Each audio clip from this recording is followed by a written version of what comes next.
dosen di salah satu universitas di Bandung ya Kang ya, dosen psikologi, kemudian juga beliau adalah seorang psikolog juga, dan beliau juga adalah seorang trainer, pembicara, dan penulis buku juga ya Kang ya. Oke. Teman-teman, sebelumnya saya ucapkan terima kasih sekali lagi. Saya sekali lagi selalu bersyukur terus karena saya senang sekali sore hari ini bisa berkumpul gitu dengan lancar dan di mana hari ini saya mau sedikit curhat nih. Hari ini tuh sebetulnya saya hektik sekali gitu, tapi masya Allah kayaknya semua rencana-rencana dari pagi yang sudah saya rencanakan itu berjalan dengan baik dan semuanya itu kayak merasa ditolong oleh Allah. Makanya saya bersyukur banget gitu. Sekali lagi saya bersyukur. Satu kata yang saya selalu ucap, alhamdulillah, alhamdulillah ya Allah. Dan hari ini pun saya senang banget ketemu sama Bapak Ibu semua.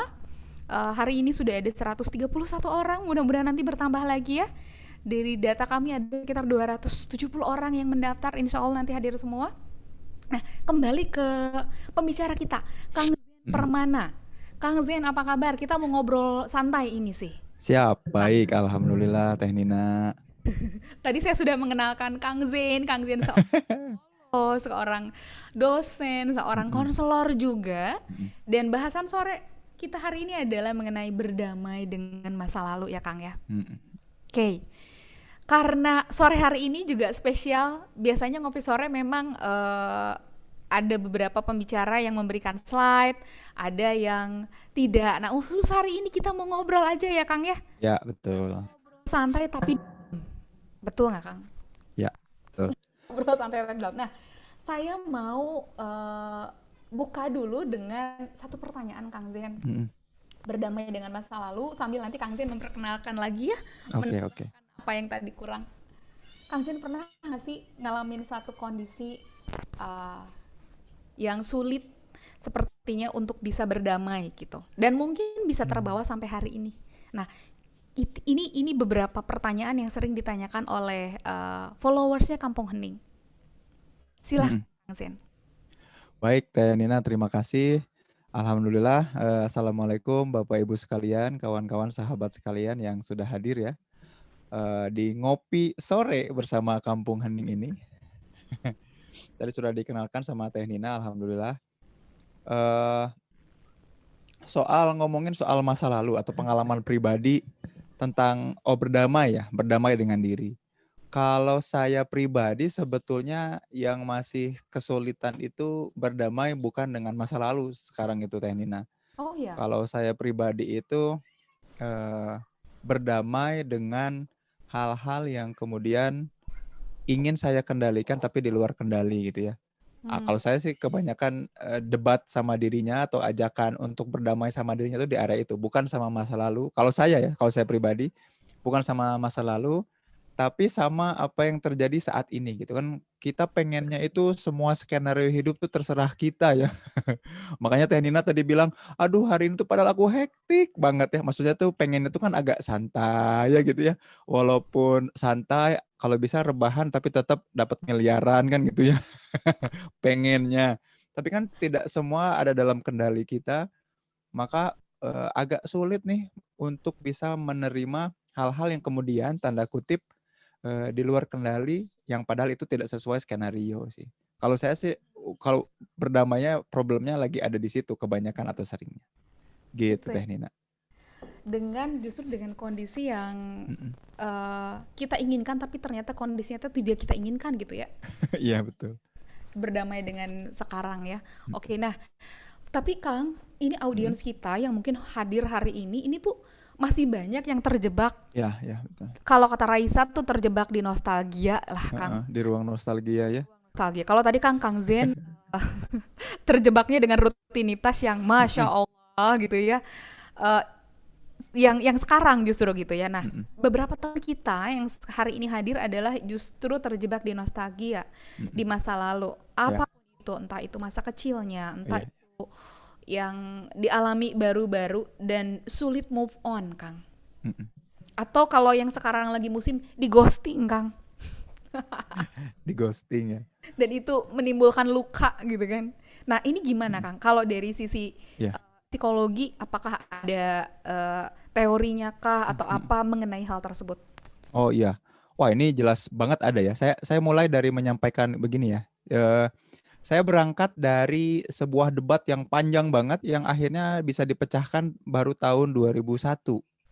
Eh, jadi debat panjangnya itu dari tahun 1890-an ya. 1800-an itu orang sangat yakin, tadinya yakin aja, yakinnya biasa-biasa aja. Selama-lama jadi yakin banget bahwa manusia itu merupakan makhluk yang rasional. Hmm. Rational being namanya. Tahun 1890-an, waktu itu masih gandrung banget ilmu fisika.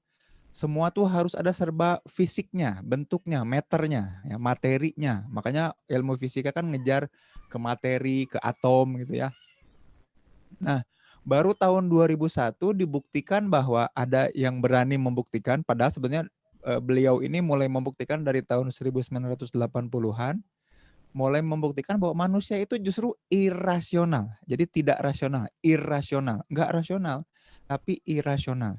Tapi mungkin karena terlalu ekstrim bahasanya, orang-orang menghantam ya, biasa ya, suka ada buzzer gitu ya, yang menghantam kalau ada pendapat yang nggak sependapat sama yang mainstream, dihajar dulu.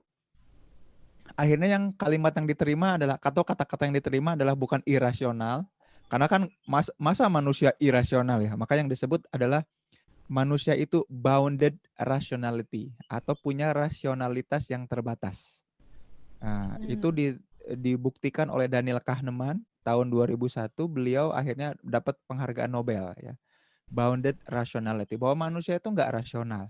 Nah, apa yang salah satu yang beliau sampaikan tentang kenapa manusia nggak rasional adalah kayak gini. Kalau kita pakai ilmu fisika yang lagi digandrungi ya, ilmu fisika tuh bilang bahwa manusia, ciri hadirnya atau ciri bahwa seseorang itu eksis, hadir, adalah ketika dia menempati ruang dan waktu. Jadi nempatin 2 dimensi. Jadi kalau saya disebut hadir adalah ketika saya menempati dimensi ruang dan waktu. Yaitu saya kelihatan wujudnya dalam ruang dan saya hadir dalam waktu. Kan gitu ya. Kapan waktunya? Saat ini. Gitu. Nah di fisika yang dikenal waktu itu kapan? Saat ini. Jadi ketika kita hadir saat ini, maka kita menempati ruang kapan? Saat ini. Jadi di fisika itu dikenal 2 ruang ya, di mana kita menempati dimensi ruang dan waktu. Nah, kemudian Kahneman bilang seperti ini, sadar nggak kita semua bahwa seringkali ruang ruang yang kita tempati bisa jadi sama, ya. Kita menempati ruang Zoom, difasilitasi dengan ruang Zoom, ya, Zoom meeting. Ada room-nya kan, masing-masing ada room-nya. Apalagi nanti kalau ada breakout room gitu ya, masing-masing akan menempati ruang-ruang yang berbeda. Tapi pertanyaannya, apakah kesadaran kita menempati waktu yang sama? Jangan-jangan ada di antara kita semua yang ketika misalkan melihat saya, jadi teringat mantan di masa lalu. Jadi ruang yang ada di Zoom ini, tapi ingatannya masuk ke masa lalu. Maka waktu itu di istilah psikologinya ada yang disebut dengan mental time travel. Ya, jadi dari tahun 1800-an, 1900-an, ya, orang-orang fisika itu mencoba menjawab bagaimana caranya kita bisa menembus ruang dan waktu. Punya mesin waktu itu jadi salah satu gairah atau passion dari para fisikawan. Selain menemukan dari mana awal mula penciptaan alam semesta ya, selain ingin menemukan penciptaan alam semesta juga ingin tahu bisa nggak kita menembus ruang dan waktu ya. Menembus ruang mungkin bisa ya, ada beberapa yang mulai ngulik-ngulik soal teleportasi dengan kecepatan yang lebih dari cahaya. Tapi kalau soal waktu gimana? Makanya ada film Interstellar ya, terus The Martian, macam-macam pokoknya film-film science fiction mencoba untuk memprediksi bahwa suatu saat kita akan bisa ke sana ya, gitu. Tapi ternyata ilmu psikologi mendahului. Rupa-rupanya kita secara mental bukan secara fisik. Jadi kan fisika ilmu fisik, psikologi atau psike ilmu mental. Ternyata secara mental kita bisa menembus ruang dan waktu, mental time travel namanya. Jadi tadi ya bisa jadi ruang ada di Zoom ini, tapi ngelihat Teh Nina, Masya Allah, aku teringat mantanku waktu SMA gitu ya, namanya Nina juga gitu ya. Misalkan. Jadi mental kita tuh bisa terbang, baik itu ke masa lalu atau ke masa depan. Jadi bayangkan misalkan katakanlah mungkin ada di antara kita peserta Zoom ini ya yang masih single ya. Saya agak berat nyebut jomblo ya. Lalu kemudian melihat penampakan on kamera seseorang, wah, Masya Allah, inilah pasanganku di masa depan. Gitu, padahal GR. Belum tentu, padahal orang itu bisa jadi udah ada yang punya ya. Tapi mental kita bisa terbang ke arah sana. Makanya kadang ketika ada yang ngechat gitu ya, Assalamualaikum, apa kabar? Ngapain nih? Tiba-tiba nge-WA. Kayaknya mau ngasih kerjaan. GR ya. Pikiran udah ke masa depan. Padahal belum tentu. Belum tentu. Atau, Assalamualaikum. Siapa dia? Oh, dia yang dulu pernah melukai aku di masa lalu. Terbang ke masa lalu. Nah, itulah yang disebut oleh Kahneman dan disepakati oleh banyak tokoh-tokoh psikologi, bahkan dunia sekarang, sebagai bounded rationality. Ketidakmampuan kita memang untuk betul-betul berpikir rasional. Kenapa? Karena kalau mau rasional secara fisika, kalau mau logis, tidak ada Teh Nina ya yang disebut dengan masa lalu itu tidak ada. Hmm. Tidak ada juga yang disebut dengan masa depan, tidak ada. Karena semua hal itu terjadi kapan? Saat ini. Jadi kalau kita misalkan tapi Kang gimana kalau saya mengingat kembali episode di masa lalu? Mengingatnya kapan? Saat ini. Ya terjadinya saat ini, bukan masa lalu. Jadi bisa jadi masa lalunya udah lewat, tapi kita munculkan kembali kapan? Saat ini. Maka merugilah orang-orang yang kemudian masih terbelenggu oleh masa lalu. Yang saat ininya, kesadaran masa kininya, dibajak oleh pikiran-pikiran, angan-angan, bayang-bayang, dan kejadian di masa lalu. Begitu. Oke, oke. Maka upaya kita berdamai dengan masa lalu adalah upaya kita kemudian bagaimana caranya apa-apa yang terjadi saat ini cukuplah kita sadari dan kita hayati sebagai kejadian saat ini. Jangan lagi kemudian masa lalu ini membajak apa-apa yang terjadi pada diri kita. Nah, arahnya sebetulnya ke sana, Teh Nina. Oh, Begitu. gitu ya. Kang, tapi gini, kembali tadi kan kata Kang Zen bahwa tidak ada yang namanya tadi masa lalu, masa depan, yang ada adalah hari ini. Betul. Tetapi itu tuh kayaknya satu teori yang sulit diterima kayaknya oleh banyak masyarakat. Tapi kan buktinya kita masih tadi mengingat gitu, dan Betul. kita juga terkadang Betul. mengkhawatirkan masa depan. Tadi Betul. kan kata Kang Zen, kita fokus aja ke masa kini gitu. Betul. Tapi pada kenyataannya mostly ya kebanyakan orang seperti itu. Ya, betul. Nah, makanya yang menarik tuh gini ya. Jadi ada modus berpikir dalam pikiran kita. Jadi kalau kata tokohnya namanya William Turner ya, atau sebelum Turner itu gurunya lagi bilang, Gordon Allport tuh bilang bahwa manusia itu berpikir dibantu dengan kategorisasi, with aids of category. Jadi orang itu berpikir dibantu dengan kategorisasi. Jadi katakanlah misalkan kita lagi ketemu seseorang di jalan gitu ya, terus nyapa kita, mau mau kemana? Eh, terus kita dalam hati berpikir, ini siapa ya? Ini yang nyapa gue siapa ya? Kita ngelihat mukanya, tapi nggak kenal ini siapa gitu. Terus kita mencoba mengkategorisasi. Jadi kita mencoba mengingat atau merecall, memanggil, dan mencocokkan ini muka, muka yang seperti ini, itu teman aku atau kenalan aku yang di mana ya? Maka kemudian kita buka folder yang kita simpan saat SD. Teman SD, oh bukan. Tetot, bukan. Kita lihat lagi, teman SMP, oh bukan, bukan. Teman SMA, oh bukan. Teman kuliah, bukan. Wah, diubek-ubek teman komunitas, bukan. Semua ternyata semua pertemanan wajahnya dia nggak ada. Terus akhirnya kita memberanikan diri ya, takut nggak sopan kan. Mohon maaf, terima kasih udah nyapa. Tapi kira-kira kita kenal di mana ya? Aduh, ini mohon maaf nih kalau lupa. Oh, kita belum pernah kenal. Saya mau menawarkan asuransi. Ya gitu ya. Kenapa kita membutuhkan kategori? Karena kita itu pada dasarnya Teh Nina tidak pede. Ya, bukan cuma tidak pede, tapi Allah memang sengaja menciptakan sebuah mekanisme pertahanan diri. Kita butuh survive, butuh bertahan, akhirnya membangun referensi berupa apa tadi, kategori-kategori di belakang. Gitu. Nah, ketika ada sesuatu yang tidak mampu kita hadapi, ketika ada sesuatu yang kemudian menakutkan, padahal belum tentu menakutkan, ketika kita tidak pede dengan diri, ketika kita tidak cukup berani untuk menghadapi realita yang ada saat ini, kita mereferensikan diri kita ke masa lalu. Sayangnya Teh Nina, masa lalu kita itu yang paling mudah diingat itu yang kelam, jarang yang bahagia. Ya, jadi masa lalu yang bahagia itu saya sempat bikin penelitian sama sobat saya Alwin ya tentang negativity. Jadi kita bikin eksperimen ada positif, negatif dan netral. Orang itu memang akan lebih mudah inget yang negatif daripada inget yang positif atau netral. Walaupun itu lebih banyak porsinya.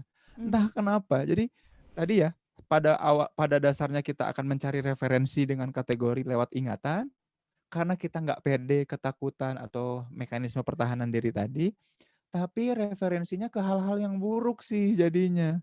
Nah kemudian akhirnya kita bilang, Kang Zen, nyata loh aku tuh nggak bisa.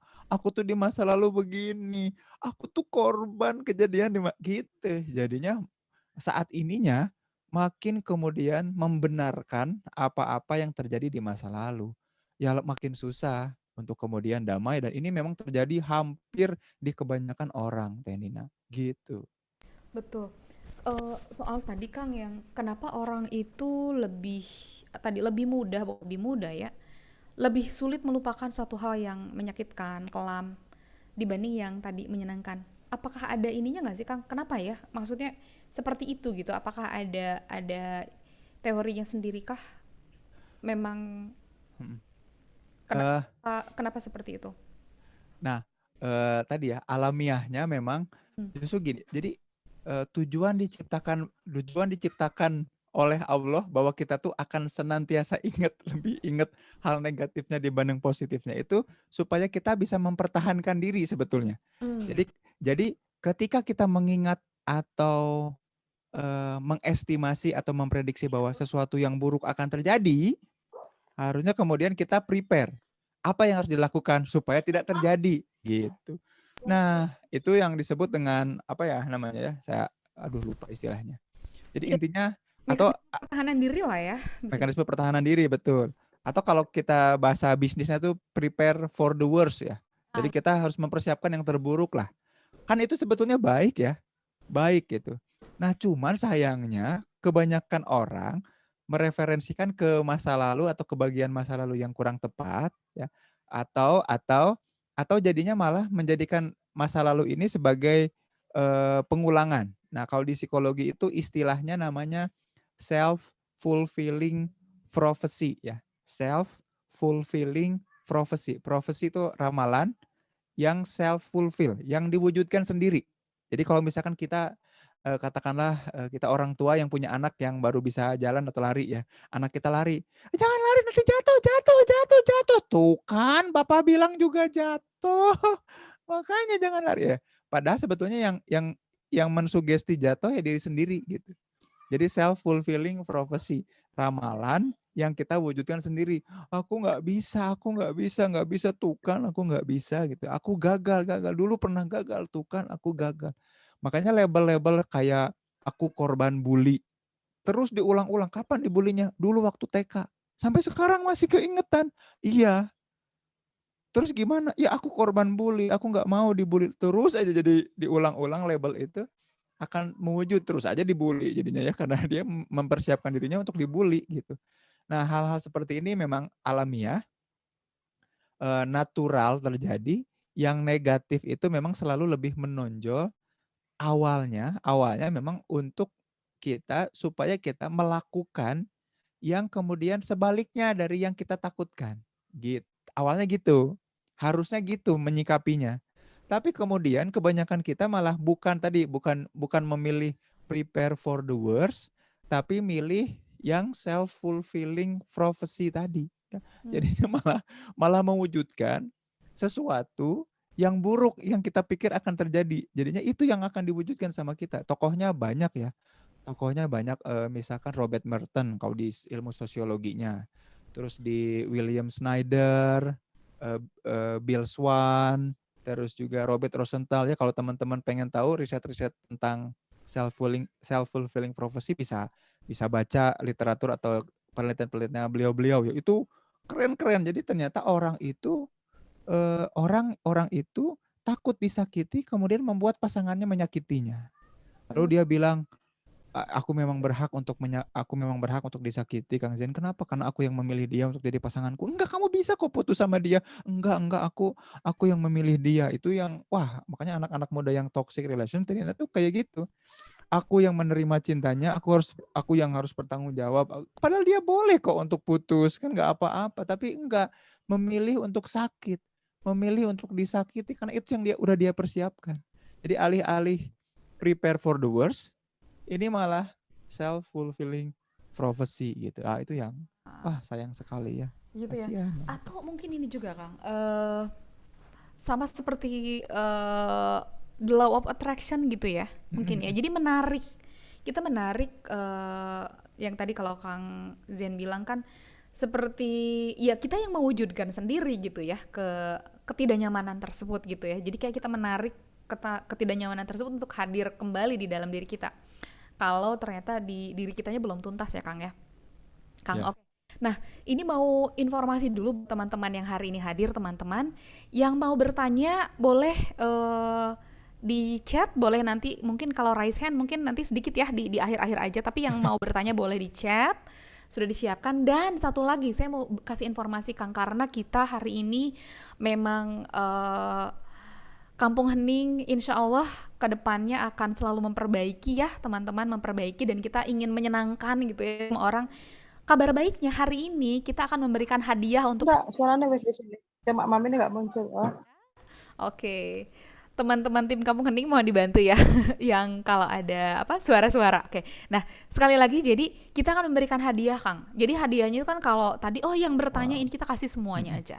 Jadi nanti kita akan berikan link recording ini kalau teman-teman yang mungkin tidak sempat karena banyak yang daftar, Kang, alhamdulillah, tetapi tidak bisa hadir karena berbagai macam hal.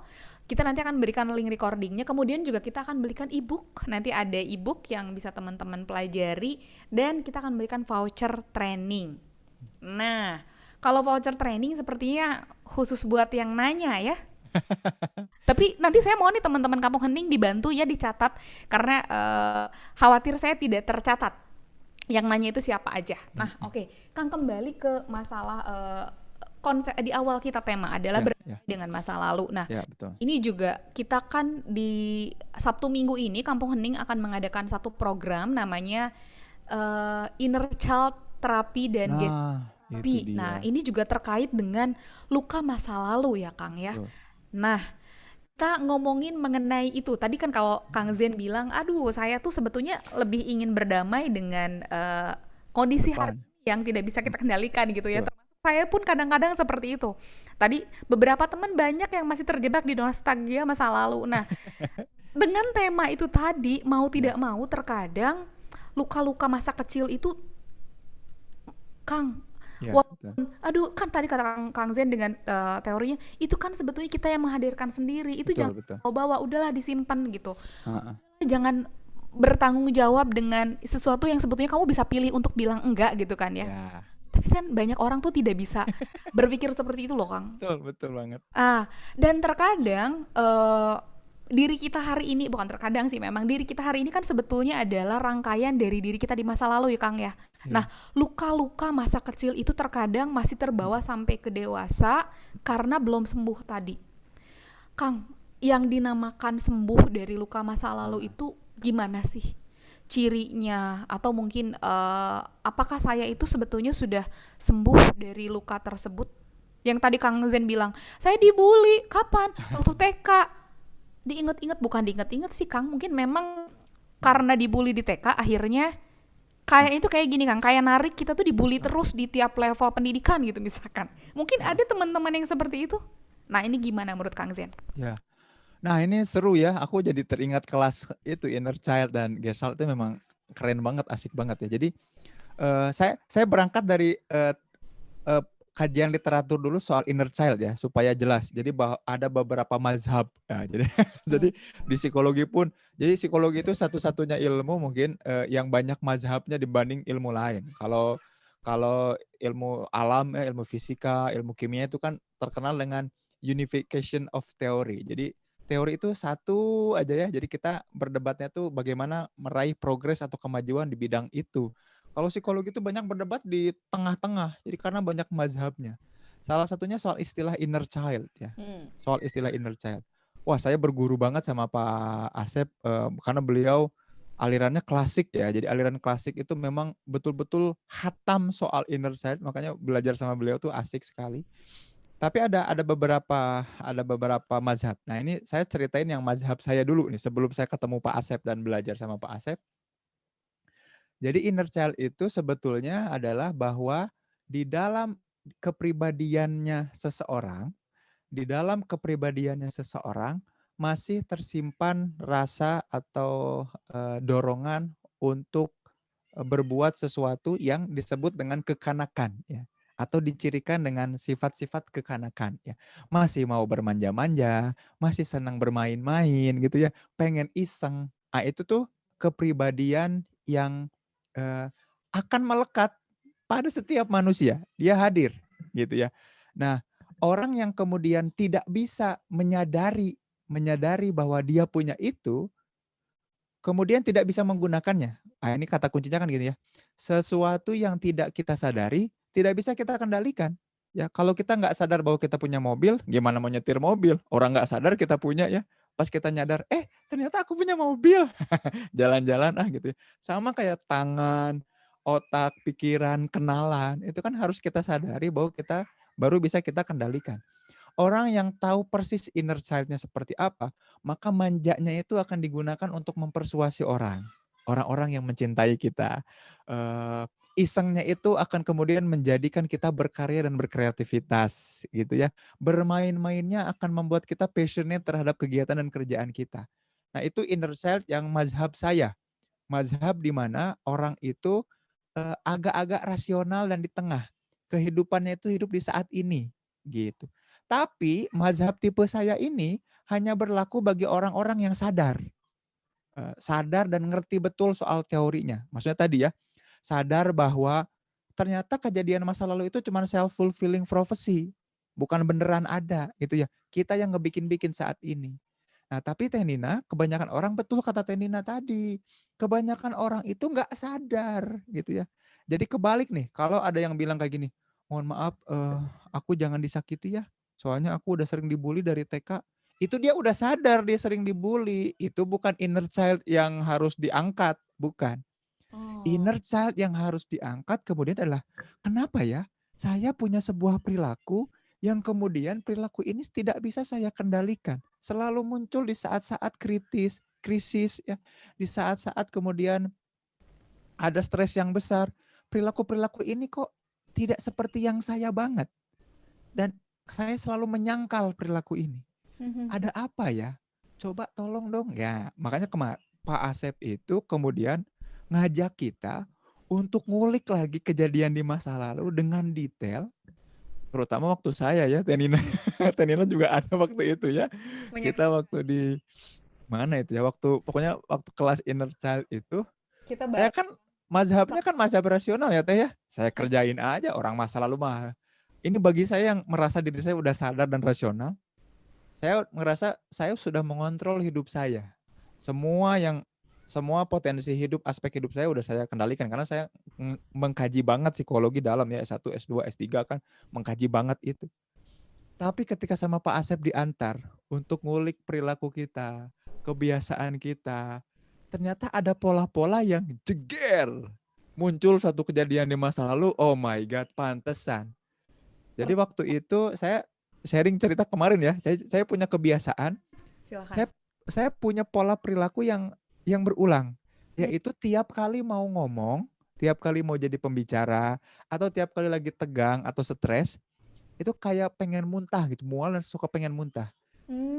Udah diperiksa ke berbagai macam dokter juga normal aja, sehat ya, lambung aman, sinus apa THT aman gitu ya, jadi aman. Ternyata Itu baru ketahuan, ternyata pola perilaku ini akibat dari trauma yang dipendam dari kejadian di masa kecil yang saya itu hampir ditenggelamkan oleh seseorang yang penting dalam kehidupan saya. Nah, itu saya repress. Saya baru sadar bahwa oh ternyata perilaku berulang ini ternyata itu penyebabnya di situ gitu. Jadi kalau pertanyaan Tenina, ini inner child versi mana?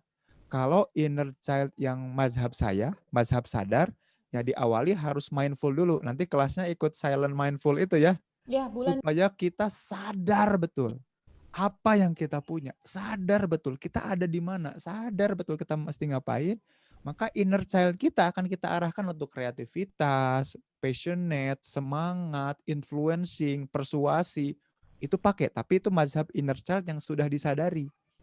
Nah, yang Sabtu Minggu ini ya, inner child yang akan diselenggarakan itu, saya nggak sadar tuh, ada perilaku saya yang itu tuh diulang. Saya ngeh banget, makanya saya selalu nyiapin air minum sebelum tampil, sebelum nge-Zoom meeting, nyiapin minum. Pokoknya kondisi di mana saya merasa agak tegang ya, agak nervous atau tertekan, stres, agak marah, itu tiba-tiba mual yang pengen sampai kayak pengen muntah gitu, sesak.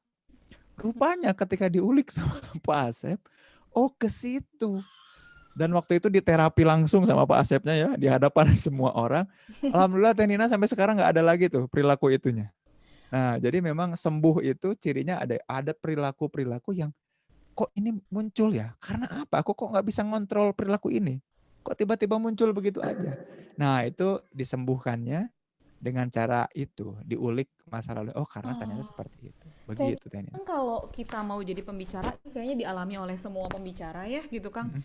Mual, terus tiba-tiba kadang sakit perut, itu bukannya itu ya stres aja gitu. Kita selama memahami seperti itu. Ternyata bukan ya. Nah, kalau yang kayak gitu kan ada penjelasannya yang namanya psikosomatis ya.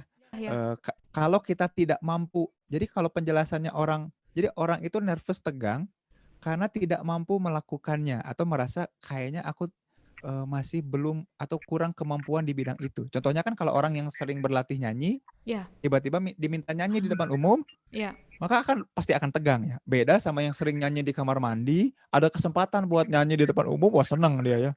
Walaupun agak tegang dikit, nggak akan ngeganggu psikologisnya.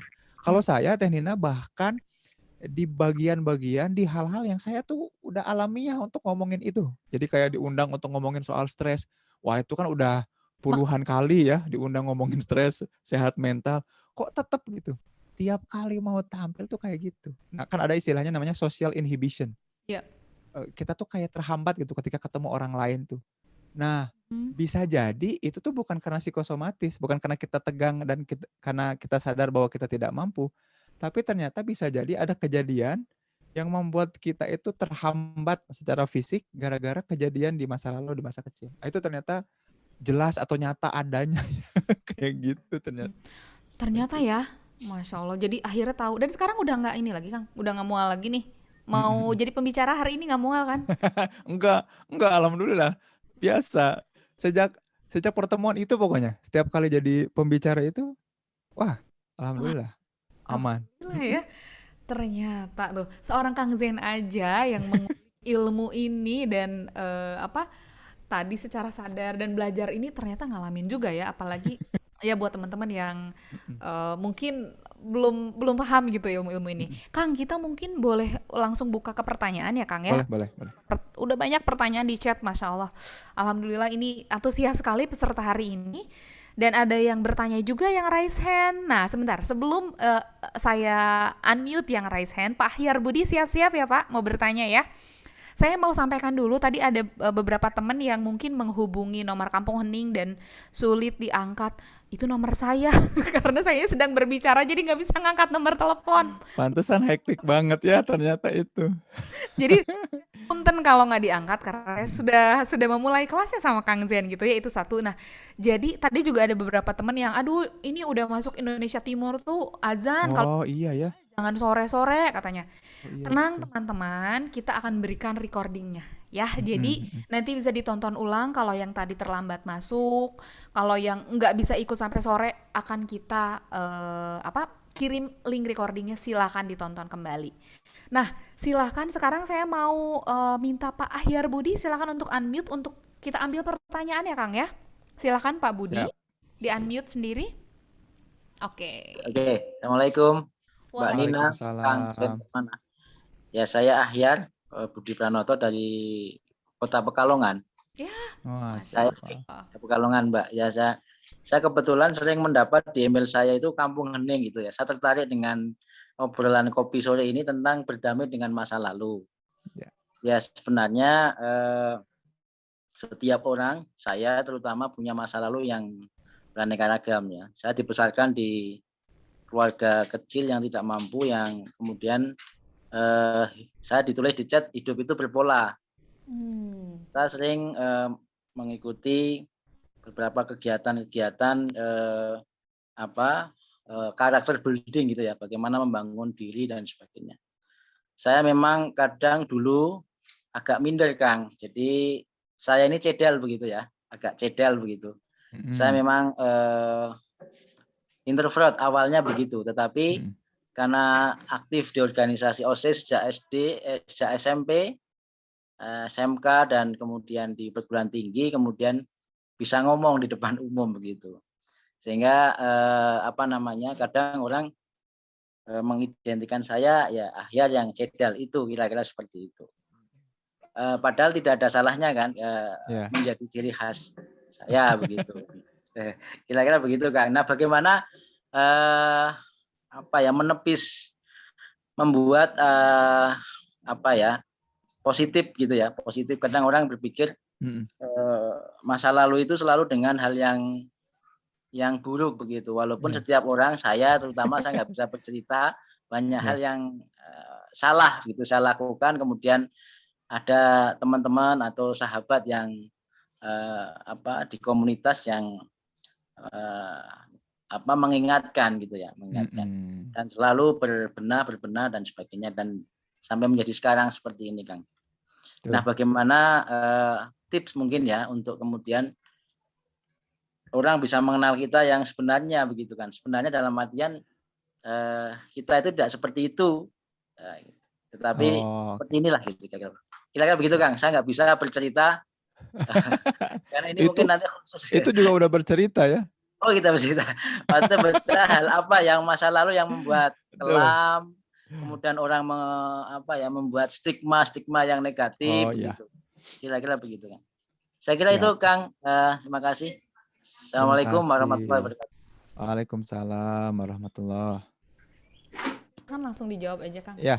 Ya Pak Ahyar, terima kasih banyak ya. Justru memang itu. Jadi ini yang mau saya tekankan tuh gini ya. Tadi ya, orang itu akan selalu lebih mudah mengingat kejadian negatif dibanding kejadian positif. Walaupun kejadian positifnya jauh lebih banyak dialami daripada kejadian negatif. Saya sering banget cerita kisah pengalaman pribadi yang ini ya. Saya lagi ke rest area, lapar banget, makan di restoran, makan nasi goreng yang nikmat banget ya. Itu kerasa nikmat nasi gorengnya. Suapan pertama, kedua, 3 menit yang nikmat makan nasi goreng. Lumeran minyaknya, acarnya, suwiran ayamnya, kerupuknya, nikmat sekali. Nah, tapi pas setelah mau akhir, jadi 3 menit, 4 menit yang nikmat makan nasi goreng, tapi ketika saya buka seladahnya, ternyata ada tiga ekor kecoa kecil di situ, bergerak-gerak, bergoyang-goyang gitu ya. Nah, kira-kira saya menceritakan pengalaman makan kepada orang lain, pengalaman makan yang terbaik atau pengalaman makan terburuk. Nah, nggak adilnya manusia itu menjadikan pengalaman makan itu sebagai pengalaman yang buruk. Padahal mengalami 3-4 menit makan nikmat, hanya karena melihat saja 3 ekor kecoa, kita merasa itu jadi pengalaman buruk. Padahal kecoanya nggak kita makan. Ya kecuali kecoanya udah kita makannya juga selama 3-4 menit, baru itu adil ya. Baru itu adil bahwa itu pengalaman buruk. Tapi nggak ada pengalaman buruk sebetulnya. Makanya Allah sering mengingatkan ya, la in sakartum la azidannakum wa la in kafartum inna adzabi lasyadid. Kalau kita bersyukur, Allah tambahkan nikmatnya. Kenikmatan mengingat pengalaman baik di masa lalu itu akan Allah munculkan dan tampakkan kalau kita mau bersyukur. Jadi kenapa sih kok yang negatifnya itu porsinya lebih mudah diingat? Alasannya, jawabannya supaya kita berusaha untuk menghindari atau tadi mekanisme pertahanan diri, supaya kita melakukan sesuatu yang menghindari keburukan tadi. Sama yang dilakukan sama Pak Ahyar. Pak Ahyar itu merasa diri cadel gitu ya. Cadelnya ini, susah ngomongnya ini, ngomongnya tidak biasa ini, menjadi stigma, sesuatu yang tidak diinginkan oleh Pak Ahyar maupun masyarakat di sekitar gitu ya. persepsi Pak Ahyar. Nah, gara-gara cadel ini Pak Ahyar jadi malu untuk ngomong di depan umum. Tapi Pak Ahyar kemudian mengatasinya dengan ikut organisasi, ikut komunitas, ikut ekskul. Nah, itu yang memang diharapkan orang-orang sebagai mekanisme pertahanan diri. Walaupun ngomong, walaupun ceritanya tidak seperti orang normal, justru ketidaknormalan ini membuat Pak Ahyar menjadi Pak Ahyar. Jadi kalau pertanyaannya, aku nggak mau dikenal sebagai orang yang begini begitu kata orang. Ya memang tugas kita untuk menunjukkan pada orang siapa kita lewat karya kita. Dengan ngomong yang cadel ini orang pun memahami. Dengan ngomong yang cadel ini orang pun mengundang dan mau mendengarkan. Itu kan jadi sesuatu yang positif. Sayangnya Pak Ahyar tidak semua orang seperti Pak Ahyar yang keren ini. Ya. Semua orang itu berfokus pada cadelnya, memilih mingkem dan menutup, membungkam mulutnya, tidak mau berbicara. Boro-boro berbicara, malah menjauhkan diri dari organisasi, keluarga, dan lingkungan. Nah, makanya kemudian bagaimana nih berdamai dengan masa lalu dan inner child ini kita dorong ya, supaya yuk jangan ngomongin masa lalu. Apa yang kita bisa lakukan dengan masa lalu yang seperti itu untuk kehidupan kita hari ini dan kebaikan di masa depan. Gitu Pak Ahyar, terima kasih pertanyaannya. Dahsyat sekali. Dahsyat. Nuhun Kang Zen, mudah-mudahan terjawab. Tadi yang raise hand siapa lagi ya? Saya mungkin mau ke chat dulu ya Kang ya. Tadi di chat ada beberapa pertanyaan yang senada sudah terjawab ya. Jadi kenapa selalu mengingat masa lalu yang buruk sudah dijawab ya teman-teman. Nah, kemudian ada yang bertanya lagi tadi, bagaimana caranya agar kita mengingat masa lalu tuh yang positifnya aja deh gitu. Bagaimana cara mengingat masa lalu yang positifnya aja? Itu yang susah. Itu yang tantangan. Makanya kenapa Allah minta kita untuk senantiasa bersyukur. Oh, oke, jawabannya itu ya. Kan gitu. Bersyukur itu cara supaya ingat positifnya aja. Saya kasih contoh sedikit aja Tenina ya. Boleh. Kenapa kita selalu membenci mantan? Itu salah satu kecurangnya kita ya. Sama dengan peristiwa makan nasi goreng yang saya tadi. Padahal kan selama dengan mantan bahagia. Buruknya itu ketika putusnya aja kan. Tapi kita ingat momen putusnya aja. Padahal kalau kita mau bersyukur, ya Allah, aku syukuri pertemuan-pertemuan dan hubungan dengan mantan, Engkau tunjukkan bahwa hubungan ini bukan hubungan yang Engkau ridhoi, kan gitu ya. Sehingga aku akan bertemu dengan hubungan yang lebih baik. Bersyukur itu membuat kita mendorong pikiran-pikiran positif. Yuk bersyukur gitu. Oke, amin. Benar-benar bersyukur. Oke. Nah, terus teman-teman tadi ada juga yang bertanya bagaimana caranya ini tanya bagaimana caranya. Kayaknya kalau kita bahas hari ini mah nggak bisa ya, Kang. Iya, betul. Tuh ya. Jadi nanti tenang, kita akan jawab dengan program-program yang ada di Kampung Hening. Betul. Nah, ini nanti sambil saya share ada slide yang teman-teman bisa ikuti kalau yang mau berdamai dengan masa lalu, dengan masa-masa kecil kita tadi inner child, ada kelas yang Sabtu Minggu ini akan kita adakan ya. Nah itu Teh Nina, nah itu tuh penting tuh. Jadi yang saya bahas sekarang, yang kita bahas sekarang ini mazhab di mana dengan mazhab yang dengan mazhab inner child dan masa lalu dengan asumsi bahwa kita sadar dan punya kuasa atas diri ya. Yes. Nah ada hal-hal yang ternyata mempengaruhi pola perilaku kehidupan kita yang kita tuh nggak kuasai. Ini tuh apa ya? Dari mana? Nah Sabtu Minggu ini sama guru saya nih Pak Asep nih punya mazhab yang klasik, tapi justru itu loh yang nyongkel banget. Nyongkel Kang Hari itu Kang Zen aja yang congkel banget. Baik aja gitu ya Kang, ternyata kecongkel banget ya gitu ya. Congkel. Itu saya ada di kelas itu hari itu melihat Kang Zen nangis di depan. Aduh, luar biasa. Kang Zen yang kita selama ini lihat adalah sudah mengajar kelasnya banyak, jadi pembicara di mana-mana bisa. Padahal aku udah jaim nggak kuat itu. Aduh. Saya bilang, oh ternyata Kang Zen bisa nangis juga ya. Kang, ada yang raise hand lagi, Mbak. Oke.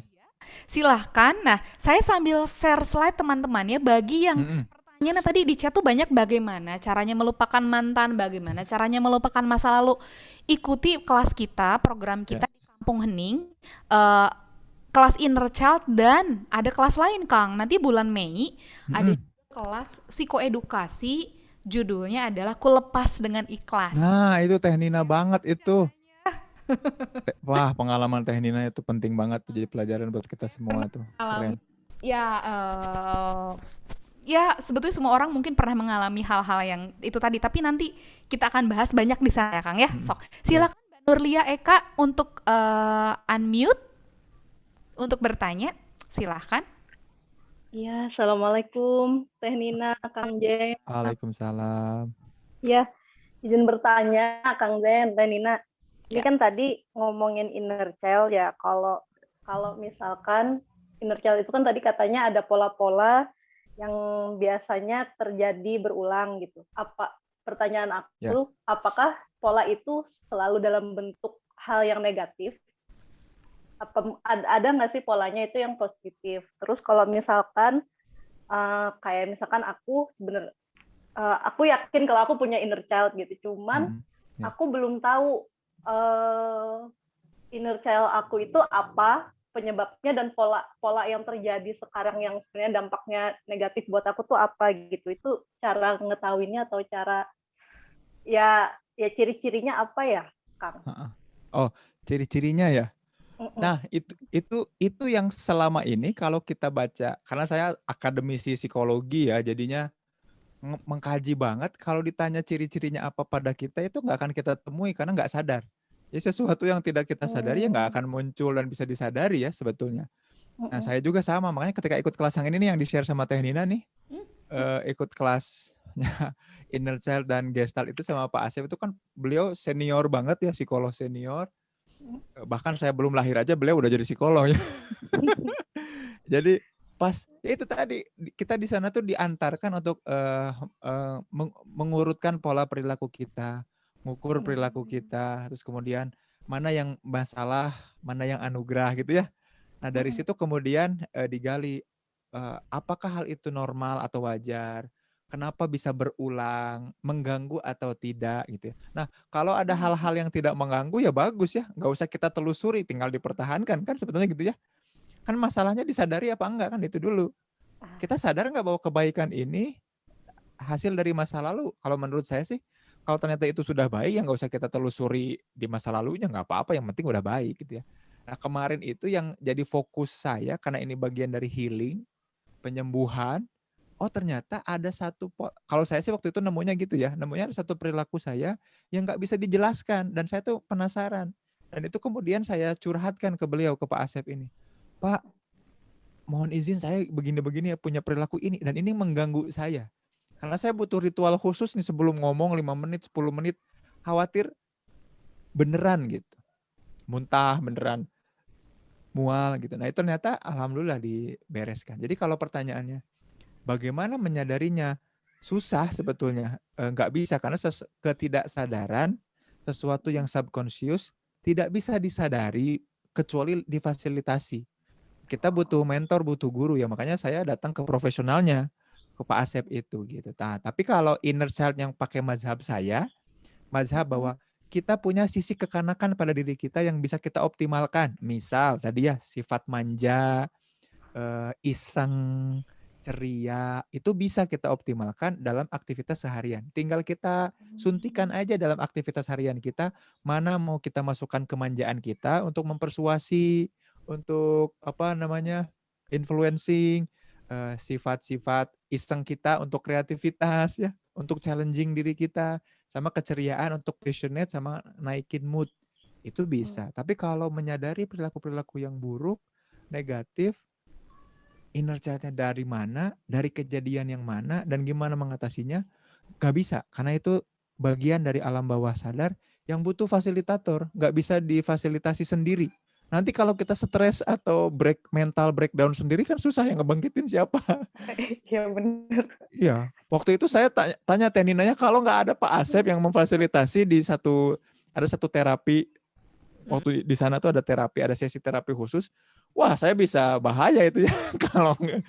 Nah, tapi alhamdulillah difasilitasi dan wah beliau udah memang senior sekali, udah psikolog senior, keren. Dan saya bengong, Kang Zen nangis. Masa sih gondrong banget gitu kan. Ternyata ya, saya melihat sisi lain Kang Zen. Iya nih jadi ketahuan deh. Nggak apa-apa lah ya Kang ya, kan kita semua tidak sempurna ya Kang ya. Oke. Betul. Dua penanya lagi, tapi sebelum ke sana teman-teman, nanti Mbak Isti siap-siap ya Mbak Isti. Nah, mau ke chat dulu deh biar adil. Nah, bagaimana dengan tidak memikir ini pertanyaan, bagaimana dengan tidak memikirkan masa depan? Kalau tadi kan kita ngomonginnya masa lalu. Kan tadi kata Kang Zen ada Ya, ya. masa, sebetulnya yang ada tuh adalah hari ini, nggak ada masa Ya, lalu betul. depan. Bagaimana dengan tidak memikirkan masa depan, Kak, katanya. Misal dari pengalaman kita, kalau kita nggak punya uang, kita dijauhi, kita tidak bisa beli makan dan sebagainya. Nah, jadinya kita tuh selalu mengkhawatirkan masa depan karena pernah mengalami sesuatu yang kurang baik. Heeh. Oh, bagaimana kalau masa lalu mempengaruhi masa depan gitu? Atau Ya, mikirin masa depan? Heeh. dengan tidak memikirkan masa depan, pertanyaannya seperti itu. Oh, dengan tidak memikirkan masa depan. Ya, sebetulnya yang kalau kalau yang tepat, yang paling tepat kalau pakai tadi ya, pakai pendapat bahwa kita tuh sebetulnya rasional atau mengarah kepada rasional, harusnya kita fokus di saat ini. Katakanlah kita punya kekhawatiran, duh aku takut masa depan aku nggak punya uang. Dan gara-gara aku nggak punya uang, aku dijauhi. Dan gara-gara aku dijauhi, kemudian orang-orang menghindari, membenci. Gara-gara orang membenci, aku tidak punya eksistensi. Dan gara-gara tidak punya eksistensi, aku jadi depresi. Gara-gara depresi, aku bakal bunuh diri. Nah, itu namanya, kalau dalam filsafat itu namanya slippery slope. Pikiran yang dibuat-buat pada sesuatu hal yang nggak ada, yang kemudian kita bikin depresinya saat ini. Jadi kan, ya udah aja fokus ke apa yang bisa dikerjakan sekarang supaya bisa punya uang. Jadi ini malah saat ini dibuang waktunya untuk mikirin gimana kalau nggak punya uang, nggak punya teman, nggak punya ini, nggak punya. Nah, itu kan contoh kemudian kita menghancurkan saat ini gara-gara mengkhawatirkan masa depan. Makanya bukan rumusnya ya, fenomenanya sebetulnya sederhana. Orang-orang yang masih dibajak saat ininya oleh masa lalu adalah orang-orang yang banyak penyesalan, penuh penyesalan. Nah, apa yang terjadi di masa lalu nih kok sampai menyesal? Nah, orang-orang yang kemudian saat ininya di-hijack atau dibajak oleh masa depan adalah orang-orang yang terlalu ketakutan, orang yang penakut, orang yang banyak khawatir. Ada apa kok di saat ininya kok bisa takut dan khawatir gitu. Nah, kalau ternyata dua kondisi ini masih bisa dikontrol, ya udah kita fokus saat ini, yuk kita kendalikan. Udah kita bikin program saat ini ngapain. Itu masih dalam batas sadar dan aman. Jadi teman-teman sudah bisa berdamai gitu. Tapi kalau kok tetap Kang, aku udah melakukan ini, aku udah kerja, si suara-suara itu, bayangan itu, pikiran itu masih terus masuk. Butuh fasilitator itu. Nggak bisa sendiri. Karena ya akan pusing sendiri, ngomong sendiri, ngejawab sendiri, nggak dapat jawabannya sendiri, muter-muter di kepala, pusing. Oke, berarti datang ke ahlinya ya, Kang ya? Betul. Ahlinya Jangan ragu lah. Untuk konseling, untuk konsultasi itu jangan ragu. Betul. Konsultasi ke silakan teman-teman di kotanya teman-teman mungkin banyak ada tempat konseling atau mau ke Kampung Hening juga boleh. Kampung Bisa. Hening buka konseling online dan offline. Kalau yang teman-teman di luar kota bisa online ya. Nanti silakan hubungi nomor Kampung Hening. Kang, sekarang silakan Mbak Isti Ardining untuk unmute. Silakan. Siap. Assalamualaikum warahmatullahi wabarakatuh. Waalaikumsalam. Hei, alhamdulillah, terima kasih sekali, terima kasih Allah pertemukan saya dengan Teh Tina dan Kang Zain. Ini case yang luar biasa karena saya ini punya saudara yang rasa-rasanya udah keblebekan banget dengan masa lalunya dia. Jadi apa yang dia alami pada saat dia masih kecil itu sepertinya dipolakan ke putranya gitu. Sampai ke, mohon maaf, ke menantunya gitu. Jadi apa yang dia dialami dulu, dia melihat orang tuanya seperti itu. Kemudian saat ini setelah putrinya itu menikah, dia seperti melihat hal itu dan dipolakan kepada anaknya. Kami ini dalam keadaan yang sudah khawatir gitu, Kang Zain. Karena suatu saat dia bisa baik banget kepada putra mantunya itu, suatu saat bisa berbalik ngata-ngatain yang luar biasa banget. Nah, si mantu ini kan bingung, apa salah saya gitu kan. Tapi yang bersangkutan menyadari itu apa enggak? Atau itu terjadi secara otomatis gitu responnya? Itu, dia sudah pernah mengatakan bahwa, Dek, ada sesuatu yang nggak beres dengan hati saya. Tapi manakala saya sudah bercerita, ayo kita ngobrol, ayo kita ke ke terapi seperti itu ya. Jadi dia justru kalimat saya yang pertama itu sudah dia tolak. Saya sampaikan kan kalimat pertamanya kan Iya, seperti iya, ini iya. ya, Betul. CMIIW ya, CMIIW gitu ya, correct me if I'm wrong gitu ya. Saya kan selalu sampaikan, terima dulu. Hmm. Apa yang ada di dalam diri itu terima dulu. Iya, betul. Jadi kalau sudah terima, nanti baru kita bisa melangkahnya itu lebih Betul. adil. Apa yang harus disampaikan pada diri sendiri dan kepada anak buah gitu kan. Tapi dia malah, gimana mungkin saya harus terima? Saya nggak bisa terima dong kalau bla bla bla bla gitu. Nah, mohon advice Kang Zain, bagaimana caranya untuk kita nggak bisa ya mengkaruniakan rezeki pemahaman kepada beliau, tapi at least kalimat-kalimat itu apa gitu. Soalnya kasihan banget sudah sangat mengganggu kepada putri dan menantunya ini. Ya, Seperti itu. makasih Bu Isti ya. Karena ini bukan kita dan kasusnya itu orang lain, maka kemudian kita perlu dampingi dan pahamkan tuh bukan orangnya, tapi putri atau putra dan mantunya. Kepada orangnya ya kita doakan semoga yang bersangkutan diberi hidayah sama Allah ya, dikuatkan ya. Atau kalau mau ya memang ayo kita konsultasi atau konseling gitu. Tapi kepada orangnya memang berat sih. Memang harus perubahan itu harus diniatkan dan diikhtiarkan oleh yang bersangkutan ya. Nah, mudah-mudahan anaknya dan mantunya bisa bersabar ya dalam rangka birrul walidain itu ya, berbakti pada orang tua gitu. Paling itu sebetulnya yang bisa disampaikan. Karena kalau nggak dari orangnya berat sih, Nggak bisa. susah. Kelas yang besok ini ada online-nya ya, Teh Nina? Kelas besok ini offline, Bu. Offline aja. Offline ya, aduh. Kami di Jawa Tengah. Oh, Ibu, mungkin nanti kita bisa ngobrol, boleh nanti nomor saya yang tertera di Kampung Hening. Baik. Baik. 11 7900 777. Ya. Ulang dong. Nomor saya 0811 7900 Heeh. Putus dan Nina. Kalau di saya Chat ya, di kolom chat ya. di chat aja. Chat nomornya. Siap. Possibility-nya, Kang Zain, satu lagi dong. Possibility-nya bagaimana seorang yang masih nyimpan inner child untuk dia berperilaku bipolar? Oh ya, bipolar itu kan tidak kita sadari. Yang nyadar itu kan orang di sekitarnya, kayak Bu Isti ini yang nyadar ya. Tiba-tiba kan polar itu kan kutub. Tadinya di kutub kiri yang baik banget atau yang buruk banget, tiba-tiba suatu saat ke kanan banget yang ekstrim, namanya bipolar. Jadi kutubnya langsung berubah. Orangnya nggak akan nyadar, orangnya nggak akan nyadar. Enggak kok, aku biasa aja kok, tapi naik nadanya kan. Iya. Ya itu karena ya orangnya nggak nyadar. Orang nggak menyadari. Makanya kalau ada orang yang bilang bahwa saya bipolar, oh nggak bisa. Yang nyadar bahwa orang itu bipolar tuh lingkungannya. Orang lain ya. Itu, mohon maaf Kang Zain, dan itu bisa dikategorikan bahwa beliau sudah mengarah ke sana, itu kalau jeda waktu antara polar yang satu ke polar yang berikutnya tuh sampai berapa lama tuh, Kang Zain? Oh, kalau soal waktu nggak menentu. Yang kunci utama, ciri utama adalah dia tidak menyadarinya. Bahwa sebelumnya itu saya ada di polar ini, sekarang ada di polar itu dia tidak sadar. Orang aku biasa aja kok, ini ekspresi aku aja gitu. Tapi yang di sekitarnya, oh ini ekstrim banget nih. Baik, ya benar. Itu yang sudah kami alami dan itu yang membuat kami benar-benar mesti istilahnya mindful prayer banget ya untuk beliau yang satu ini karena sudah terganggu putra putrinya itu.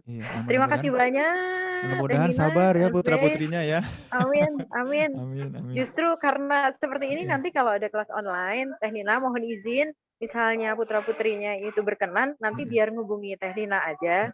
At least kepada yang langsung berhadapan setiap saat itu bisa ngobrol dulu lah.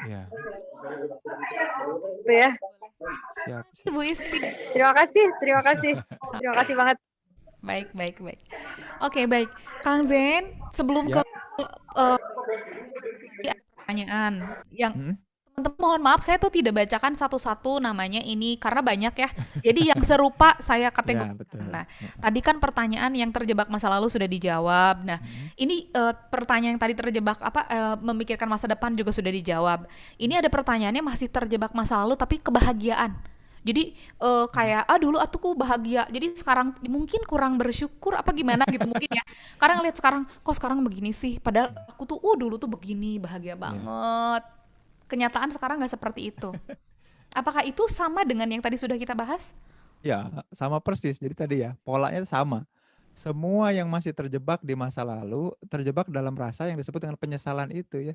Mau itu yang buruk, nyesel aku tidak melakukan itu, atau nyesel aku tidak mengulangi itu, gitu. Itu sama ya. Sama-sama penyesalan. Sama-sama butuh berdamai dan butuh bersyukur. Gitu. Oke, kita sekarang ke pertanyaan berikutnya dulu ya, yang chat dulu sebentar ya. Mbak Nurizki Amalia siap-siap ya. Oke, sekarang saya pernah mengalami kejadian pertengkaran dan kekerasan dari masalah orang tua sejak berusia 5-6 tahun, Kang. Dan itu masih teringat jelas di pikiran saya dan berdampak ke kehidupan saya sekarang. Saya ingin terbebas dari kenangan buruk. Oh, ini sama ya, Kang ya? Bagaimana caranya? Saya mudah sekali untuk melakukan kekerasan terhadap anak. Mungkin mirip dengan Masya Ibu Allah. Isti barusan ya. Jadi tidak tuntas di diri kita sehingga kita menumpahkan ke generasi berikutnya ya. Karena kitanya yang belum sembuh. Saya berani memukul anak kalau mereka salah sedikit. Apa itu pengaruh dari masa lalu saya pernah menyaksikan langsung kekerasan dari orang tua. Mohon bantuannya. Ini sih. Silakan. Iya. Walaupun sudah sedikit terjawab, ya.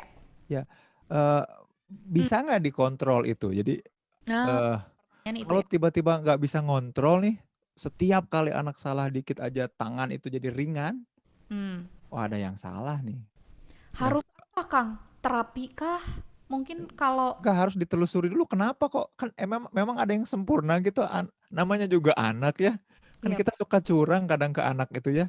Kalau anak nyenggol gelas, terus gelasnya jatuh, terus yang bener dong kalau jalan. Terus kalau kita yang nyimpen gelasnya di mana aja, atau kita yang nendang gelas, maka kita yang bilang nyimpen gelas tuh yang bener. Jadi kan kita suka curang, selalu merasa benar kita tuh kalau ke anak itu. Nah tapi kalau sampai ringan tangannya tak sadarkan diri, otomatis jadi tiap kali anak salah itu kita melakukan kekerasan ya, atau minimal bukan kekerasan cuma fisik aja tapi juga verbal ya. Dasar anak tidak tahu diri, ya emang anak tidak tahu diri, nama juga anak-anak ya, belum kenal jati diri gitu ya. Itu kalau nggak disadari ya bahaya ya, memang perlu difasilitasi, nggak bisa tiba-tiba ya kita harus perlu telusuri lah. betul. Ada apa ya di masa lalunya dulu yang membuat kok jadi makin ringan dan gemes gitu kalau tiap anak salah. Yes.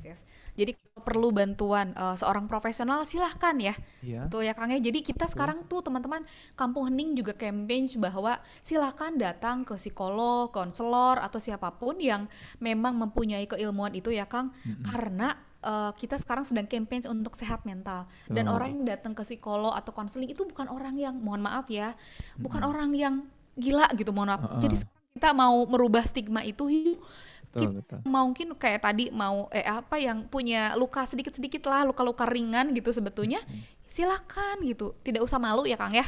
Ya. Gitu, oke. Silakan sekarang kita mau Mbak Nur Rizki Amalia, silahkan untuk unmute. Iya, assalamualaikum Kang. Waalaikumsalam warahmatullahi wabarakatuh. Mohon maaf ya, off kamera. Kodallah sedang sakit Kang. Masya Allah, Safakillah. Ini Kang mau nanya, saya pernah mengalami KDRT. Jadi cuman sekali dalam pernah itu sekali aja sih, cuman membekas karena di kepala. Saya udah memaafkan, biasa lagi dengan pasangan, tapi saat luka itu kembali kalau katakanlah tuh jahitannya itu ini lagi loh Kang, sakit lagi, kambuh lagi. Iya. Itu respon saya itu langsung kayak semua kesalahan dia itu keingat semua gitu lah. Jadi nanti setelah itu saya rilis sendiri sih lama-lama, dan ingatnya itu beruntun dengan mertua, jadi panjang prosesnya itu Kang. Tapi sama pasangan masih bertahan ya? Masih baik-baik aja sebetulnya hubungan kan? Iya. Maksudnya tapi suami cuma sekali itu aja kekerasannya? Ya kalau secara verbal sih sering, secara verbal. Enggak, Tapi maksudnya yang Maksudnya kalau luka fisik itu kesentuh atau kebuka jahitan, jadi keinget lagi gitu. Itu bukan? Iya, kalau jahitan di kepala, jadi luka di kepala itu kayak kena keringat itu kan jahitan di kepala saya mengalami 5 jahitan, jadi agak sensitif. Jadi ketika kena langsung sakit itu teringat lagi gitu loh, Kang. Oh iya. Ya. Itu wajar, itu masih normal, namanya trauma fisik ya, trauma fisik yang kemudian apalagi di kepala ya, memang betul ya. Jadi semua cedera atau luka yang berhubungan sama kepala itu selalu akan menimbulkan trauma. Tapi traumanya bukan trauma psikologis, traumanya trauma fisik. Jadi memang sakitnya itu kemudian akan memunculkan emosi-emosi yang muncul juga ketika sakit itu, termasuk juga peristiwa-peristiwa itu ya. Nah, makanya kalau luka itu yang paling bisa dilakukan pertama-tama adalah mengusahakan dulu untuk bisa sempurna sembuh si lukanya. Supaya nggak sakit lagi. Nah, dari situ kalau masih tetap suka muncul, padahal si lukanya sudah tidak ada, luka fisiknya tidak ada, oh berarti psikologis. Tapi kalau lukanya memang beneran luka, itu wajar karena memang otomatis ya, itu terhubung. Antara fisik dan mental memang terhubung. Jadi lukanya kebuka lagi, sakit lagi. Jadi jangankan di kepala, di kaki aja misalkan kena kena knalpot gitu ya, atau keinjak duri. Kalau lukanya masih belum sembuh, kita masih trauma secara psikologis juga keajak. Padahal traumanya trauma fisik. Nah, ini apalagi di kepala gitu. Jadi ikhtiar atau usaha awal sih disembuhkan dulu aja sampai betul-betul bisa paling optimal sembuh. Nah, kira-kira ingatan-ingatan atau memori soal kejadian itu masih muncul juga kah? Oh, kalau masih muncul juga kah, trauma psikologisnya berarti yang harus diselesaikan. Tapi fokusnya mendingan di fisiknya dulu aja, Bu Rizky Amalia ya. Iya, Kang. Itu kira-kira. Iya sih, Kang. Ya, terima kasih ya, Kang. Terima Sama-sama. kasih Mbak Rizky. Mudah-mudahan sehat ya. Sekarang masih sakit, berarti sakitnya sakit kepala.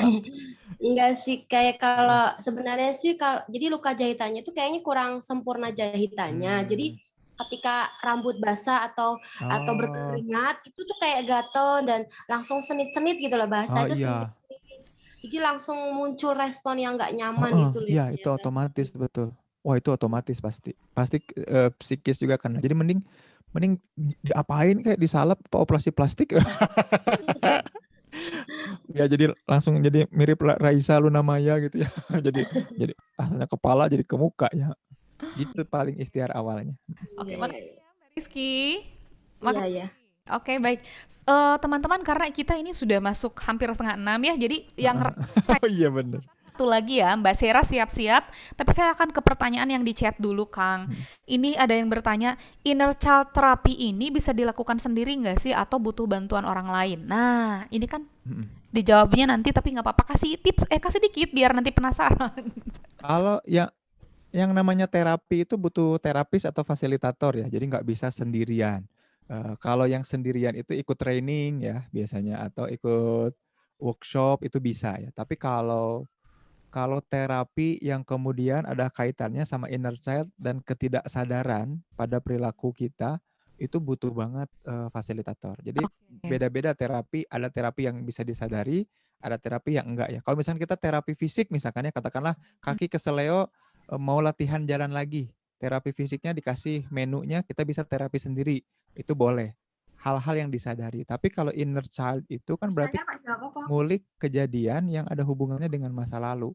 Itu nggak bisa, kita butuh fasilitator. Begitu kira-kira. Oke. Kemudian satu lagi pertanyaan. Luka masa lalu ini bisa benar-benar ditutup nggak sih, Kang? Atau nggak diinget? Pokoknya mah lupa gitu. Ini pernah persis seperti yang seorang klien gitu datang ke saya. Iya. Nina, tolong hipnotis saya dan supaya lupa. buat amnesia dengan masa lalu saya. Ibaratnya kayak gitu pertanyaannya. Terus saya ketawa aja, senyum aja. Bu, ibu salah datang orang, dia bilang saya nggak bisa bikin. Nah, Kang Zen gimana nih?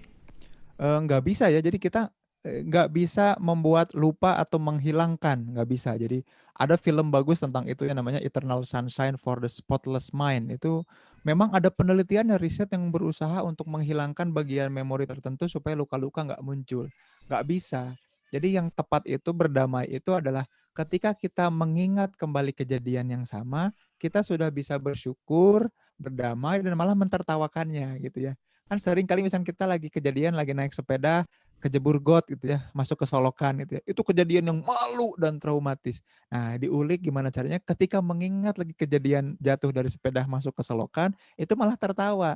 Nah, itu ciri-ciri sudah berdamai. Jadi nggak bisa dilupakan, nggak bisa dihilangkan, tapi disikapi supaya kita menjadi lebih elegan dalam mengingatnya gitu. Oke. Jadi cirinya adalah kita netral ya Kang ya. Betul. Jadi nggak lagi mangkel gitu, tapi ngelihat Iya. biasa aja gitu ya. Jadi ngelihat Iya. mantan tuh kayak emang kita pernah kenal ya, Ci? Eh, Pernah- mantan ya? Kamu pernah jadi mantan? Aku aku nggak ngeh tuh gitu. Jadi Tapi netral. aja gitu ya. Heeh. Nah, itu cirinya. Jadi kalau dilupakan nggak bisa ya, Nggak Mbak. bisa Tadi yang bertanya dilupakan. hanya bisa dibuat kita berdamai dan Betul. membuat emosinya menjadi netral.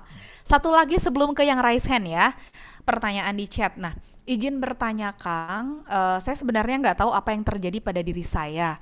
Tapi yang saya ingat waktu kecil sampai SMP, saya adalah orang yang super aktif Ya. dalam berbagai kegiatan dan merupakan sosok yang paling tampil berani. Oke. Namun, hal ini berubah sedikit demi sedikit hingga usia saya sudah lewat 40. Tampil tuh menjadi salah satu momok. Dia menakutkan sekali. Termasuk di kantor, mesti saya menguasai hal yang akan dibahas. Dan akhirnya saya nyesal sendiri. Sebentar kayak, Kok bisa kayak gitu ya? gitu. Saya menyesal sendiri. Tadi mana ya? Intinya gitu deh Kang. Udah ke ininya. Oh, Chatnya. Baik, gitu katanya. Jadi iya. pernah menjadi seorang yang sangat berani, sekarang kok kebalikannya, padahal Ya. hal yang dibahas yang dikuasai sekali. Ya, betul. Kalau pengen jalan pintasnya sih ikut yang Sabtu Minggu itu ya, bisa langsung diulik jalan pintas. Tapi kalau misalkan, aduh aku Sabtu Minggu ini terlalu kecepetan nih, yang dilakukan apa? Cek lagi lingkungan, karena seringkali gara-gara lingkungan tuh. Jadi dulu ngerasa lingkungannya memfasilitasi, sekarang justru lingkungannya kalau kita melakukan sesuatu tidak memberikan reinforcement atau penguatan positif. Jadinya kita malah tadi kalau kata Nina tuh mangkel ya. Jadi mengkeret gitu. Jadi malu untuk tampil, ada hal-hal psikologis yang tampil. Atau kalau misalkan enggak bukan lingkungannya, ya memang harus ikut ini kayaknya kita nggak bisa tebak-tebakan ya kenapanya. Karena takutnya gini, menjadikan sebab hal-hal yang bukan penyebab juga salah ya, bahaya, bikin pusing, bikin nggak sehat diri kita. Makanya penting untuk bisa difasilitasi sih. Agak berat kalau kita ngulik sesuatu yang kita juga nggak ngerti ya. Baik. Gitu. Oke, nuhun Kang. Sekarang kita ke Mbak Syera. Silakan Mbak Iya Syera. nih udah pegel ngacung dari tadi ya. Assalamualaikum warahmatullahi wabarakatuh. Waalaikumsalam. Maaf ini nggak pakai video, sekolahnya kurang bagus internetnya, punten. Nah, jadi tadi ngelanjutin yang tadi tuh Kang, kan memang kita ini sebagai individu tuh pasti hidupnya bersama dengan orang lain gitu. Kita nggak mungkin lepas dari orang lain. Kita nggak mungkin bisa, walaupun istilahnya pengen hidup sendiri gitu, pasti akan ada pengaruh dari luar gitu. Nah, gimana ketika kita udah gimana ya, udah aware gitu, kita udah sadar betul bahwa kita ini bermasalah dan kita ingin memperbaiki diri, kita ingin hidup here and now gitu ya. Tapi memang secara lingkungan tuh memang kurang mendukung kita gitu, dan memang selalu membuat kita jadi kayak ya tidak bisa here and now nih sekarang. Jadi kayak harus terus membandingkan diri dengan orang lain, mengingat ke masa lalu, memikirkan masa depan yang belum, istilahnya masih jauh gitu lah ya, belum apa ya, belum seharusnya dipikirkan saat ini gitu. Nah, itu gimana tuh, Kang? Itu berarti butuh partner, butuh lingkungan, butuh komunitas yang saling support untuk mencapai sesuatu. Itu bukan persoalan psikologis itu persoalan eksistensial. Itu hubungannya sama karya ya. Jadi gak butuh terapi kalau yang kayak gitu. Aku kok kenapa ya selalu membandingkan sama orang lain. Tapi kalau dicek-cek lagi, membandinginnya sama orang yang lebih keren. Ya iyalah, orang dia keren. Ya kita pasti mau kayak dia gitu. Itu developing. Tapi beda sama kasus yang kita bahas ini ya. Kalau kasusnya Mbak Syera kayaknya posisi di mana kayaknya aku pengen nyampai ke tempat sesuatu, tapi kok kayaknya kok berat, kok ternyata aku kayaknya nggak cukup, tapi itu area-area developing. Jadi ada beberapa area ya, ada area di mana kita ngerasa minus, punya kekurangan, dan ada ngerasa punya gangguan, lalu kita arahkan sampai netral dulu. Nah ini berdamai dengan inner child tuh ke arah situ ya. Dulu punya hal-hal yang minus, kita jadikan 0 dulu, netral, kayak gitu di inner child. Nah, selanjutnya dari 0 supaya ke plus itu, bagaimana caranya? Yaitu tadi, mindful itu kan, nah ini nih diajarin nih sama Pak Faiz nih. Wah ini keren juga nih. Membuat kita fokus pada hal-hal yang bisa kita kendalikan atau kontrol. Ya. Dan wajar banget kalau ngebandingin sama orang lain tuh wajar banget. Ada tokohnya, bisa di googling, di search ya, namanya Leon Festinger. Teorinya namanya social comparison. Kita itu pasti akan ngebandingin apapun sama orang lain, khususnya di 2 hal. Seberapa baik kemampuan kita, sama apakah yang kita lakukan udah benar apa belum. 2 hal itu pasti akan kita bandingin. Bahkan sama diri sendiri, Mbak Syera. Mbak Syera pernah nggak abis mandi nggak ngaca, nggak bercermin? Pasti nggak pernah kan? Bahkan dengan diri sendiri kita butuh ngebandingin. Ini aku udah simetris belum ya? Apalagi kalau make up-an ya, kan pasti sambil bercermin. Itu nggak masalah sebetulnya. Yang perlu dikembangkan, tadi developing, yang di-develop adalah kemampuan berkaryanya apa yang khas. Yang kemudian ketika membandingkan pun, aku membandingkan dengan cara yang fair. Nah, sedikit ya terakhir nih, sedikit. Kita tuh suka nggak adil ya, Mbak Syera, Teh Nina, kita tuh suka nggak adil. Terutama ketika membandingkan sama orang lain. Ini kata Leon Festinger kayak gini.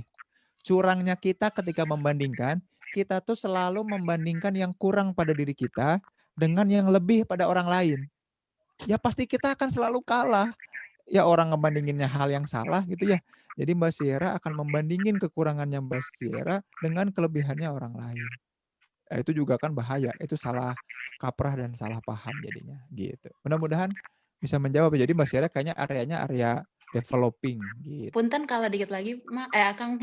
Jadi kalau misalnya nih kita berusaha untuk tidak membandingkan nih, udah aware kan, jadi nggak membandingkan. Tapi justru yang membandingkan tuh signifikan orang terdekat kita gitu. Jadi kayak jadi berasa lebih kena ke kita karena ini orang terdekat kita nih yang justru ngebandingin kita kayak, "Oh, kamu mah begitu aja," misalnya gitu, "kamu mah begitu aja," gitu. Terus yang di sana udah bisa begini misalnya gitu Kang. Iya.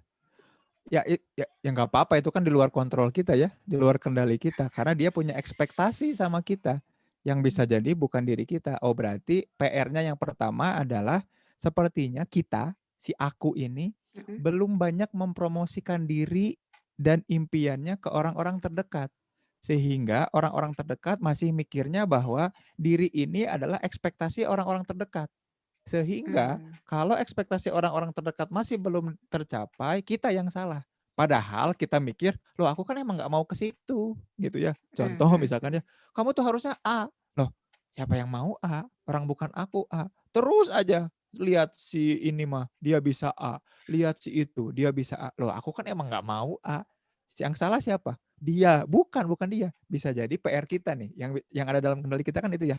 Oh, sepertinya Mbak Syera ini belum betul-betul mempromosikan brand dirinya, personal brandingnya, cita-citanya, tujuannya, goals-nya, ya itu ke situ. Jadi fokusnya memang developing itu tadi ya. Salah satu poin developing adalah nyari partner jejaring yang tadi kita bisa ngasih tahu bahwa kita tuh lagi ke arah sana, bukan ke situ. Gitu, ekspektasi orang yang masih muncul dalam diri kita. Gitu. Baik. Mbak Syera, terima kasih ya. Iya, makasih juga Akang sama Teh Nina. Sama-sama, hatur nuhun. Sama. Oke, Kang, alhamdulillah ini kita nggak kerasa ngobrol sore itu bener seru banget ya. Iya. 5:30 loh. Tadi kita jam Betul. 4 gitu ya.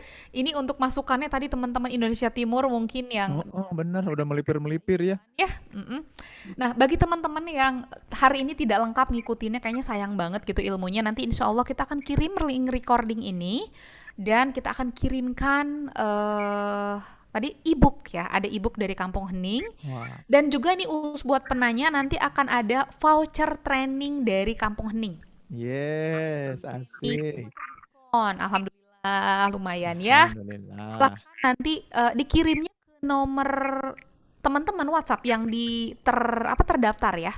yang nomornya terdaftar itu nanti tim admin Kampung Hening akan menghubungi, pokoknya akan dikirim ke situ. Jadi nanti ada tim kita yang akan ngubungin lagi. Nah, Kang, ini sudah di akhir acara. Mudah-mudahan tadi pertanyaan di chat terjawab semua ya teman-teman. Jadi memang tidak dijawab satu-satu, tapi yang terkategori saya tadi sudah ditanyakan. Dan kalau ngerasa nggak puas, Kang, tetap sih, aduh aku nggak puas. Ikut aja nanti ya, Kang ya. Sabtu Minggu ini Inner Child Gestalt Therapy untuk Ya, offline, tapi kalau misalkan ternyata masih jauh nih, nanti mau belajar menyembuhkan diri sendiri gimana? Nah, ketemu siapa? Ketemu saya tanggal 30 Mei. Itu juga kulepas kau dengan ikhlas. betul banget. Masih ada kaitannya dengan materi hari ini. Insya Allah kita akan belajar nanti healing, self healing ya.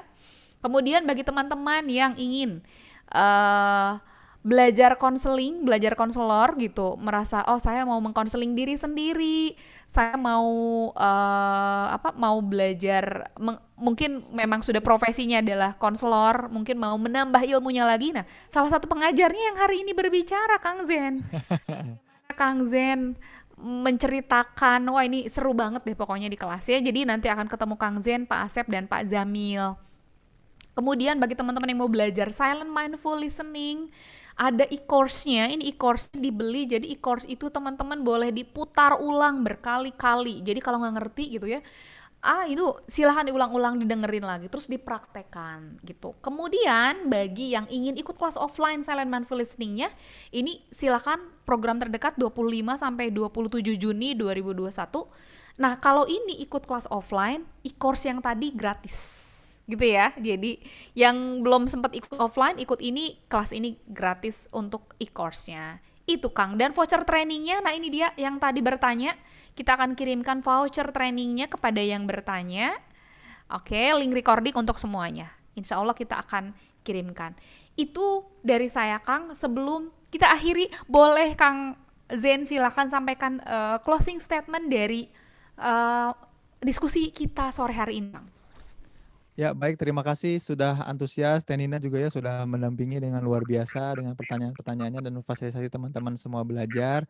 Satu hal pesan dari saya kemudian adalah fokus here and now ya. Bagaimana cara, jadi hal yang paling manusiawi dan kemanusiaan banget adalah punya kesadaran ya. Bagaimana caranya supaya kesadaran ini tetap muncul di permukaan, mencirikan bahwa kita ini masih manusia, adalah selalu here and now. Mindful kalau istilah ilmiah dan lagi hit sekarang, tapi sebetulnya istilah ini udah lama kita sering dengar ya. Kalau kita sering dengar guru-guru ngaji kita bilangnya khusyuk ya. Khusyuk. Hadir betul-betul bisa hadir saat ini dan sekarang. Cirinya apa? Cirinya fokus melakukan apa-apa yang bisa dilakukan saat ini. Mudah-mudahan kita bisa jadi orang-orang yang sadar betul bahwa kita menempati ruang dan waktu di saat ini dan sekarang. Kalau ternyata nggak sadar gimana, Kang? Insya Allah cek aja, follow aja Instagramnya Kampung Hening sama konseling yuk. Bisa ngobrol nanti di situ diskusi. Itu aja paling Teh Nina. Hatur nuhun pisan semuanya. Wallahu a'lam bishawab. Oke, nuhun. Assalamualaikum. Senang sekali hari ini teman-teman. Seperti biasa karena ini sayang banget kalau tidak diabadikan. Tadi ada 170-an orang yang hadir hari ini ya. Tapi tidak apa-apa. Kita yang ada saja hari ini tidak apa-apa. Terima kasih yang sudah menunggu kita sampai selesai acara, sampai berakhir acara ya. Silahkan kalau berkenan untuk on kamera. Teman-teman tim Kampung Hening sudah siap. Kita ada 6 layar di laptop saya. Jadi teman-teman silakan bergaya dengan senyum manisnya. Gaya Kampung Hening. Nah, gaya Wah, Pak Ismu juga lagi di jalan nih, Pak Ismu nih. Sabtu Minggu kita ketemu lagi nggak Pak Ismu? Ketemu dong, Pak Ismu hadir loh. Hadir ya? Iya, insya Allah banyak. Insya Allah hadir. Kita ketemu lagi ya Kang. Oke, teman-teman silakan gayanya kita pakai logo Kampung Hening ya. Nah, seperti yang, logo Kampung Hening seperti berdoa. Ini seperti doa, seperti bunga juga harapan. Teman-teman Kampung Hening mohon dibantu ya. Iya, ada 6 halaman. Oke, silakan Mas. Kasih aba-aba ya kalau sudah. Halaman 1 dulu. Oke. 1, 2, 3. Yes, bergaya. Oke, halaman kedua. Halaman kedua, ditahan senyumnya. 1, 1, 2, 3, lihat kamera senyum. Senyum. Oke. Oke. Ketiga.